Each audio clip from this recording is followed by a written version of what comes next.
So here in North Carolina, we had some big primaries. I live in the District of Question.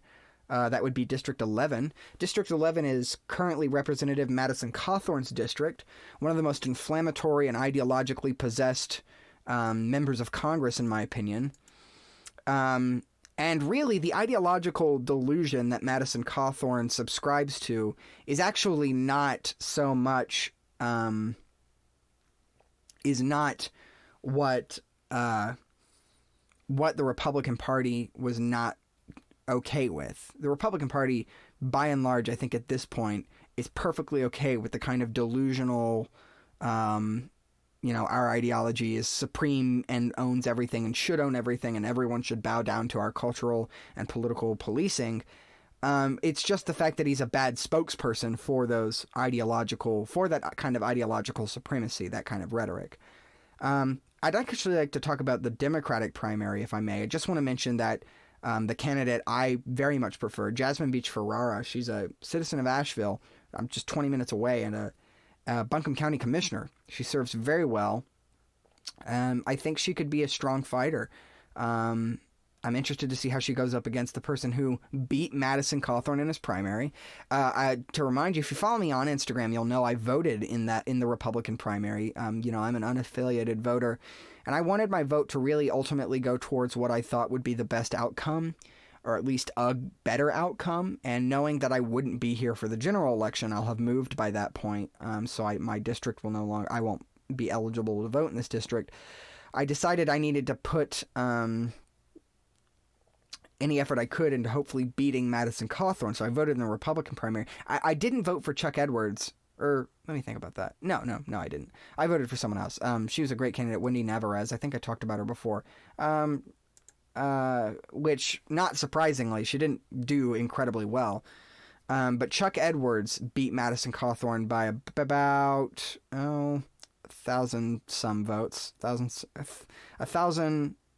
Maybe about 1,000, let me think about that, 1,300 votes or so, roughly, something like that, a little over 1,000 votes. Now, Jasmine Beach-Ferrara beat Katie Dean, who was the second number 2 in the list of Democratic candidates. She won heftily over her, like well over 20,000 votes. For Cawthorn and Edwards, it was just that, not even 1,500 vote,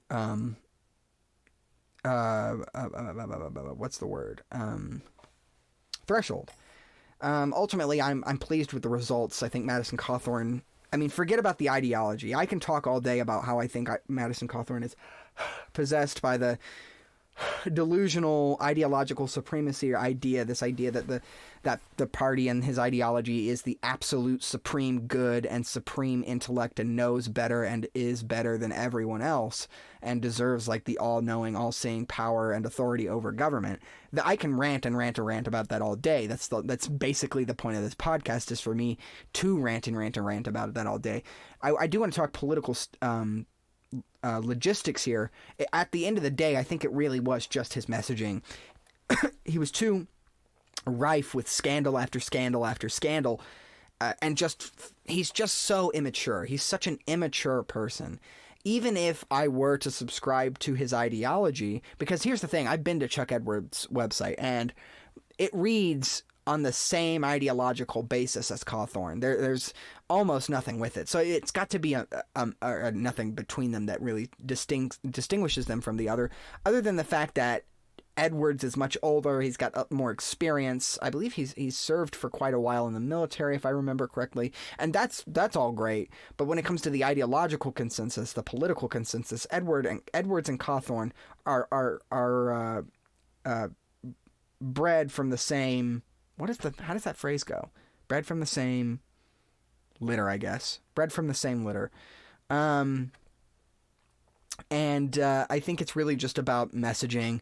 Edwards is older, and I think with people who actually do believe in the whole ultra MAGA or whatever, dark MAGA is a term I'm hearing online, thing. Edwards is a much more, I guess, proposable candidate. So I'm interested to see how Jasmine Beach-Ferrara goes up against Edwards. Because the thing is, Ferrara, Beach-Ferrara, Jasmine, has spent a lot of her campaign talking about Madison Cawthorn as if she was expecting to go up against him. Well, now that he's been beat in the primary, I'm interested to see if she can take that same kind of fighting spirit with Edwards.